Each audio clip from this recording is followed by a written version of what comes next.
Gracias por estar aquí para hablar, bueno, de tantas situaciones que ocurren en el país en los últimos días. Y una de ellas es que efectivamente el asilo político para la señora Lilia Paredes y sus hijos ha sido aprobado por el gobierno mexicano. ¿Cómo lo evalúas, Iván? Bueno, Eli, buenas tardes. Buenas tardes. Lo primero que me parece que hay que decir es que hasta el momento, frente a la crisis peruana, el señor Andrés Manuel López Obrador ha actuado más como compadre político y abogado leguleyo de Pedro Castillo que como jefe de Estado. No ha habido declaración de López Obrador desde el 7 de diciembre en adelante en el que, además de un injerencismo o intervencionismo en asuntos peruanos, no haya tenido también un clarísimo sesgo político con respecto a Pedro Castillo luego del golpe de Estado que decretara el 7 de diciembre. Y en ese sentido, lo que el señor López Obrador ha hecho y sigue haciendo hoy por hoy con respecto al Perú es inobjetablemente un intervencionismo que lo único que hace es perturbar y afectar las relaciones entre dos países que siempre han tenido una relación de proximidad, de vecindad y de colaboración. Lamentablemente, el señor López Obrador está echando por tierra esta relación de años histórica que han mantenido estos dos países siempre en buena forma. Sí, y justamente hablábamos con un abogado experto en estos temas y dice que, bueno, la señora Dina Boluarte, la presidenta, ha dicho que van a actuar conforme a ley. Y hay estos tratados internacionales que de un u otro sentido o manera van a implicar a que Perú tenga que brindar este salvoconducto para que la ex familia presidencial puedan viajar, casi una obligación para mantener las buenas formas entre ambas naciones. ¿Cómo lo ves? Tal parece que es así, según, digamos, los procedimientos internacionales para este tipo de situaciones, que están evidentemente enmarcados en tratados y en convenios. Lo que no dicen, hasta donde entiendo, estos tratados y o convenios es cuándo se tiene que entregar el salvoconducto. Evidentemente eso queda ahora en manos del Ejecutivo y el Ejecutivo tendrá que evaluar con mucho cuidado, ¿no? Si es que, ¿no es cierto?, entrega de manera pronta ese salvoconducto o si lo demora o si es que tiene algún otro tipo de evaluación en medio de esta coyuntura tan crítica y tan grave que se está viviendo hoy por hoy en el país. Ciertamente tendrá que atender también a lo que las autoridades del sistema de administración de justicia digan, porque más allá del asilo político, lo cierto es que la señora Lilia Paredes está comprendida en una investigación fiscal. También es cierto que el día de hoy hemos conocido de que se han levantado vía una nulidad judicial las restricciones que se habían establecido para ella, pero lo que no se ha anulado son las investigaciones fiscales que la comprenden a ella en una serie de imputaciones que viene desarrollando el Ministerio Público, ¿no? No, y que es muy importante y que podrían seguir pese a que ella sea asilada en México, sin según duda, nos han indicado. Sin duda que sí. Bien, ahora en cuanto a la postura de Dina Boluarte, hablamos de este salvoconducto que es importante que nuestros televidentes sepan, es firmado por la Cancillería y también por la propia Presidenta de la República. Y en términos políticos, ¿le conviene a Dina Boluarte otorgar este salvoconducto? ¿Le puede perjudicar? ¿Qué imagen puede proyectar con este tipo de iniciativa? Es una disyuntiva muy difícil, compleja, porque supone evidentemente tomar una decisión para un lado o para el otro, y eso puede, a su vez, enviar mensajes en el marco de una atmósfera tremendamente polarizada y tremendamente tensionada, como lo hemos estado viendo en estos últimos días, post golpe del 7 de diciembre perpetrado por el señor Pedro Castillo.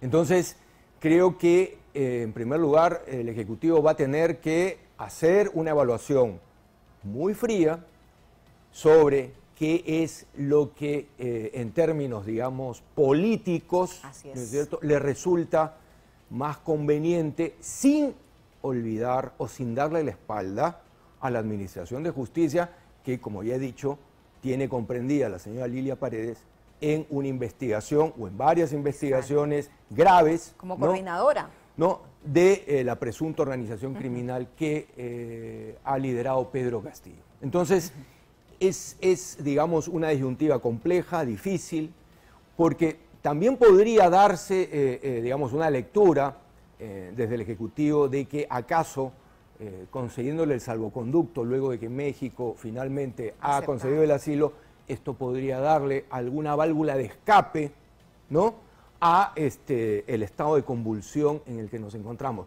Pero eso tendrá que ser muy bien comunicado políticamente para evitar que otros sectores, ¿no es cierto?, digamos, protesten o, digamos, se pongan en una actitud beligerante frente al Ejecutivo. Sí. No necesitamos más polarización ni más tensiones en estos momentos. Ahora, hay que tomar en cuenta también lo siguiente. Hay muchas cosas que seguramente se van a operar políticamente. Como parte de las negociaciones. Sí, pero por debajo del agua. Hay muchas cosas que aquí, como suele ocurrir en situaciones complejas, delicadas, y en un escenario político tan cargado como este, seguramente se van a comenzar a operar, a tramitar, y justamente, Iván, fuera de los reflectores, ¿no? Ajá. Es importante también el mensaje que ha dado la presidenta Dina Boluarte de decir que tal vez su gabinete es muy técnico y necesita algunos agentes políticos, y ella misma ha confirmado que va a cambiar al premier. Pero, ¿qué perfil debería tener? ¿Por qué es tan importante que pueda tener este agente, digamos, más negociador, que conozca la política, cómo se mueven? ¿Por qué sería determinante para que ella pueda continuar, por lo menos en este gobierno de transición? Bueno, en el marco de una crisis política de estas Honduras, lo que se necesita ciertamente es un primer ministro, un jefe de gabinete con una densidad y con un peso político propio, y con las habilidades que demanda una situación o una coyuntura como la que estamos viviendo. ¿El señor Angulo no lo tiene? Yo creo que el señor Angulo, más allá de sus eventuales calidades como abogado, como profesional del derecho, no tiene estas calidades o este millaje político para enfrentar una situación tan compleja como la que hoy por hoy vive el país. En ese sentido, pues, cabe esperar de que el sucesor, tal y como lo ha anunciado la presidenta Boluarte hace unos días u horas, tenga digamos, esta capacidad, esta densidad, ¿no?, este millaje político que demanda obviamente habilidades, capacidad negociadora y sobre todo muchísima capacidad para comunicar políticamente. Sí, y no es fácil, ¿eh? Es una tarea que debe ser muy bien analizada, cada palabra puede ser jugada en contra y también llegar a los consensos, porque veíamos que la votación del adelanto de elecciones no prosperó y la izquierda de Perú Libre, de donde vino Dina Boluarte, bueno, le dieron la espalda y están solicitando esta asamblea constituyente, la posibilidad de un referendo, donde en el momento de las elecciones generales las personas puedan indicar si están a favor o en contra de esta posibilidad. Pero ¿qué tan viable sería, Iván? A ver, dos o tres cosas sobre este tema, que también es complejo y que seguramente hoy en la tarde o en la noche se va a decantar con la votación en el Pleno sobre el adelanto de elecciones que está en estos momentos en debate en el hemiciclo parlamentario.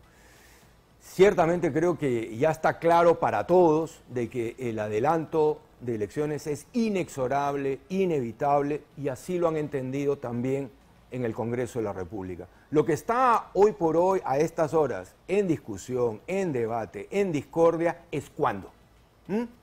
Y evidentemente también, como lo viene reclamando la izquierda a través de sus distintos bloques, la incorporación del tema de un referéndum para consultarle a la ciudadanía si se cambia o no se cambia a través de una asamblea constituyente la actual Constitución.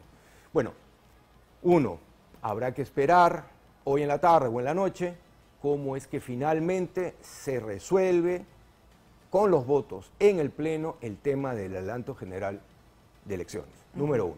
Número dos, la izquierda ya ha dicho claramente hoy al mediodía que ellos no van a votar por un adelanto general de elecciones si es que no se incluye el tema de la Asamblea Constituyente. Es un requisito. Lo han dicho con todas sus letras. Sí. Ahora, ¿por qué la izquierda insiste de esta manera tan, digamos, cerrada sobre el tema de la Asamblea Constituyente? Pues porque saben políticamente que el tema de un referéndum de estas características va a ser un elemento polarizante de la elección presidencial y de la elección parlamentaria. En otras palabras, saben que colocar el tema, ¿no?, de un referéndum sobre Asamblea Constituyente sí o Asamblea Constituyente no, va a tener un efecto polarizador, maniqueo, casi plebiscitario sobre las otras dos elecciones, casi colocando a un lado lo que el debate de una elección presidencial y una elección parlamentaria demanda. Propuestas de gobierno, planes o agendas legislativas, etcétera. Por eso lo hacen. Sí, Iván, pero justamente sería un referéndum popular, una votación del pueblo. En otras palabras, hemos visto protestas donde es uno de los requerimientos.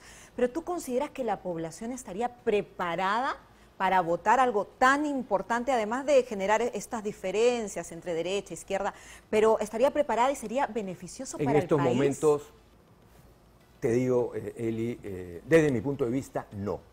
El país está en un estado emocional complejo, confuso, polarizado. En el país han habido cerca de 30 fallecidos. No es un momento fácil, no es un momento para colocar en la agenda nacional un debate tan delicado como el de ir o no a una asamblea constituyente. Yo no me opongo a debatir el tema de la constituyente y tampoco me opongo a que eventualmente, en otras condiciones, en otro contexto, podamos consultarle a la ciudadanía sobre este asunto. Pero en estos momentos, en estas circunstancias, propiciar un referéndum sobre este tema es simple y llanamente apostar interesada y calculadamente por este momento emocional que la izquierda más ortodoxa llama las condiciones subjetivas para tratar de nuevamente pescar a río revuelto. Y saben, ¿no?, gentes de Perú Libre y otras izquierdas también, que evidentemente colocar el tema del referéndum, el tema de la Asamblea Constituyente, junto con las elecciones presidencial y parlamentaria, va a tener un efecto polarizante sobre, sobre los otros dos comicios que se realizan en simultáneo. A eso están apostando, sin duda. Iván, pero si la izquierda está condicionando su voto en favor de las elecciones generales con esta posibilidad de la votación del referéndum, eso al parecer no va a llegar a un consenso, no va a llegar a un acuerdo. ¿Qué podría pasar? No van a aprobar las elecciones generales, va a seguir el conflicto en el Congreso de la República. ¿Qué esperamos en los próximos días? Porque como tú bien lo indicabas, la población lo está solicitando de carácter urgente. Queremos que se vayan todos. Sin duda. A ver, las aritméticas, digamos, proyectadas en el hemiciclo son siempre inciertas y claramente impronosticables. Sin embargo, me parece que haciendo sumas y restas, descontando a todos los bloques de izquierda, que deben sumar 44, 45 votos, el resto de agrupaciones o de bancadas podrían, siempre y cuando todos se alineen detrás de lo que el presidente del Jurado Nacional de Elecciones ha dicho el día de hoy, es decir, sí al adelanto general de elecciones dentro de un plazo razonable, que es diciembre de 2023. Si todo el resto de bancadas, ¿no?, del Congreso, exceptuando a los bloques o bancadas de izquierda, se alinean de manera cohesionada detrás de este calendario que los organismos electorales han marcado claramente el día de hoy, se podrían obtener los 87 votos. No pierdo la esperanza en ese sentido, pero me parece que también hay sectores dentro de, digamos, este espectro no izquierdista, no democrático, o bloque democrático como se autodenominan, que tampoco están claramente alineados o cohesionados o decididos a votar por ese calendario electoral. No, y eso también llama la atención porque muchos decían sí, adelanto de elecciones, pero en el momento de votar no votan, se abstienen, votos nulos, y muchos dicen, claro, adelanto de elecciones, pero con reformas políticas. Iván, y eso también es importante, porque si no hay reformas políticas, vamos a seguir en este círculo vicioso con otros actores políticos, pero las mismas situaciones conflictivas. ¿Qué reformas políticas deberían proceder de carácter urgente hoy por hoy? Hay algunas que ya están, digamos, sancionadas, que ya están, digamos, legisladas, pero que por circunstancias sanitarias no se implementaron a través de disposiciones transitorias y excepcionales en la elección, por ejemplo, del año 2021. Una de ellas es, por ejemplo, la de las PASO, las primarias abiertas, simultáneas y obligatorias en los partidos políticos que compitan en las elecciones generales. Bueno, esta disposición de las PASO, que no tiene que votarse, ni discutirse, ni que pasar por dictámenes en el Congreso, que está simplemente para ser aplicada, pues parece que tampoco la quieren algunos sectores con representación política en el Congreso aplicar. ¿Por qué? Porque, claro, no les conviene porque supone mayor democracia interna, mayores filtros internos y evidentemente darle una oportunidad a la ciudadanía para que escojan sus candidatos. Y eso en partidos como por ejemplo Perú Libre, que son caudillistas, centralistas, ¿no? Evidentemente no es bienvenido bajo ningún punto de vista. Entonces, ¿cómo bloqueas eso? Pidiendo que la elección sea en abril. Porque claramente los organismos electorales han dicho, miren, en abril 2023 no se podrían hacer las elecciones primarias. Claro, sería no hay express. Entonces, ¿cómo bloqueo eso? Lo bloqueo pues exigiendo, ¿no? Que los comicios sean dentro de 4 meses. Sí, Iván, y una reforma política que sería fundamental también es de los candidatos, las personas que quieran ocupar un cargo público que no tengan ni antecedentes policiales ni penales, y creo que nos evitaríamos muchos problemas si esto se llevara a cabo. Es una reforma importante que evidentemente habría que tratar de sacar adelante. Creo que otra reforma importante sobre la que conviene evidentemente hacer un esfuerzo de cara eventualmente a elecciones en 2023 es el tema de la bicameralidad. El otro tema que me parece importante es el tema de la reelección de congresistas, que fue realmente una mala apuesta del señor Martín Vizcarra en diciembre de 2018, pedir que se votara contra la reelección de parlamentarios. Entonces, hay 4 o 5 reformas políticas que se podrían sacar adelante, evidentemente, dentro de un calendario razonable, ¿no?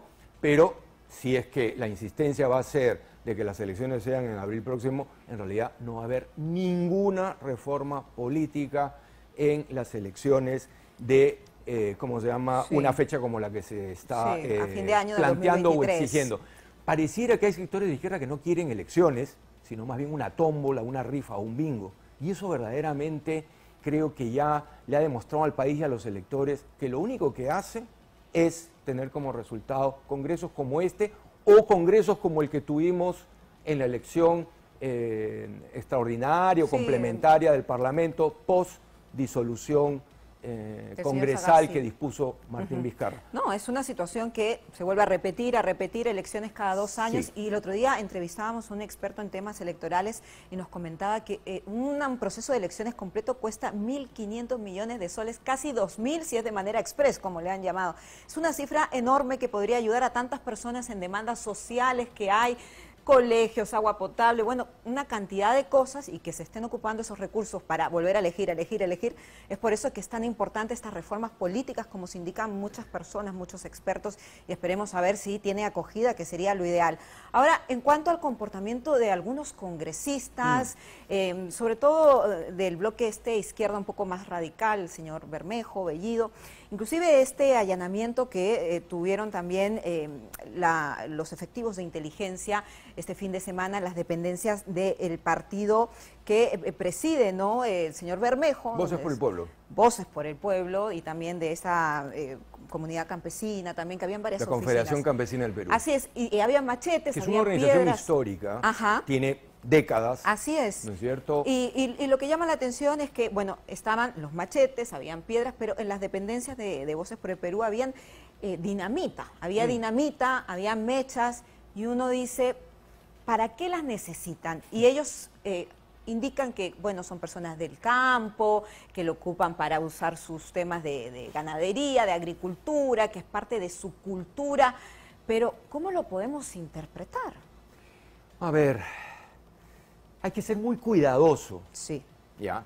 En estas circunstancias, en que la polarización se ha agravado y en la que las tensiones están al máximo, flotando en la atmósfera, con las interpretaciones, con las palabras, con los adjetivos. En otra palabra, yo invoco a deponer, ¿no?, a priori todas estas conductas y manifestaciones o discursos o narrativas que terruquean por terruquear. Yo me he cuidado siempre Sí, hay que ser de cuidadoso. no incurrir facilistamente en este tipo de calificación. Entonces, ¿cómo lo llamamos, Iván? Pero creo que, bueno, hay que esperar las investigaciones del Ministerio Público, ¿no?, y evidentemente de la Policía Nacional, y a partir de ello, evidentemente, individualizar responsabilidades y exigir que todo el peso de la ley caiga sobre quienes puedan estar eventualmente detrás de actos contrarios a las normas, al Estado de Derecho y etcétera. Eso creo que es lo que evidentemente cabe responsablemente en esta hora. Sin embargo, también hay que decir de que han habido manifestaciones violentistas, extremadamente violentistas a lo largo de estos últimos días, que han mostrado un nivel de coordinación, un nivel de preparación, que ciertamente también tiene que investigarse, como investigarse también las muertes de todos y cada uno de los fallecidos. De acuerdo, Iván. ¿No? No solamente en un fuero militar, también legal, jurídico, con el Ministerio Público y No, demás. aquí el actor judicial llamado a establecer responsabilidades es el fuero civil. Eso de acuerdo. Totalmente. A digamos, derecho nacional e internacional. Iván, me gustaría compartir contigo las imágenes del momento de la intervención que ocurrió este fin de semana con los efectivos de la DIRCOTE, y vemos al general Arriola tener una especie de intercambio de palabras con la congresista Ruth Luque. Lo vamos a ver. A usted le interesa cumplir su labor, ¿no es cierto? No me interesa. A mí tengo vocación de servir muy y bien. cumplir mi labor. Listo. La tengo. Ya, listo. Sí, Usted sí. tiene vocación de servir. Así es. Yo, en mi Por cargo, 33 millones de peruanos. Perfecto. Con excepción de los terroristas, que los capturo. Y terroristas no llegó ni a 20.000 en el país. Incendiaron la patria. 70.000 atentados. 100.000 atentados, 70.000. Muy bien, general. Entonces, ese es nuestro trabajo. Perfecto. Usted debe estar del lado de nosotros. En el marco de su vocación, Usted debe estar del lado de en el nosotros. marco de su vocación general, Dígame. yo represento a la nación. He Sí, sido elegida soy general de la nación. He sido elegida por el voto popular. Por Tengo la supuesto. labor de fiscalizar y de representar. Vemos al general Arriola bien claro, ¿no? Le dice, usted está del lado de nosotros, a la congresista Luque, y bueno, se ve que se ha realizado la inteligencia pertinente, han podido llevarse estos elementos que podrían ser eventualmente usados para actos vandálicos u otras consideraciones, pero el actuar de estos congresistas, ¿es pertinente?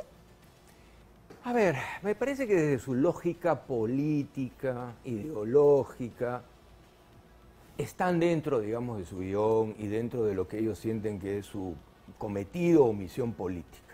Esto no es nuevo, es, digamos, parte de la actuación histórica de la izquierda peruana frente a este tipo de situaciones.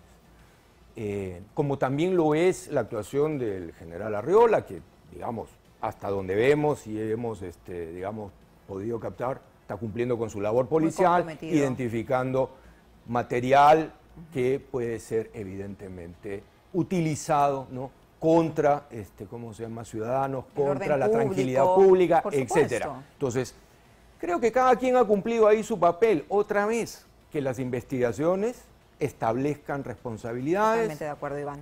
Individualicen, ¿no?, las posibles faltas o penas, y que todo el peso de la ley caiga sobre los que resulten responsables. Eso me parece que es algo que en estos momentos tenemos sí que exigir. No podemos mirar a los costados. No, ha habido nada. violencia, ha habido muertos. Yo también voy a poner aquí una pequeña reflexión. no han habido disparos solamente de un lado, han habido disparos también del otro lado. Fuego cruzado, eso se ha Han visto. habido fuegos cruzados aquí. Hay zonas en el sur, ¿no?, en donde, si repasamos un poco, hemos tenido enfrentamientos en otros momentos, en otras ocasiones y en otras circunstancias, entre minería ilegal, ¿no?, cruzando fuegos con armas largas con policías. Eso ocurrió hace un año Lo y un vimos, poco un más. conflicto, sí, sí, ¿No es sí. cierto? Y donde hubo 6, 7, 8 muertos en esa refriega, ¿no?, en la que estaban implicados mineros ilegales o Explotación informales. de oro. Exactamente, en el sur de Arequipa. Entonces, ojo, aquí ha habido una violencia que también ha estado claramente manifiesta, actuando, y también en algunos casos con armas de fuego, Bien. ¿no es cierto?, en estas manifestaciones, que tienen todo el derecho también a Ok. expresarse siempre y cuando sean pacíficas. Iván, muchísimas gracias por tu tiempo y por tu análisis en esta coyuntura política, social que no se detiene Gracias, aquí en el Eli. Perú. Muy amable, gracias. Y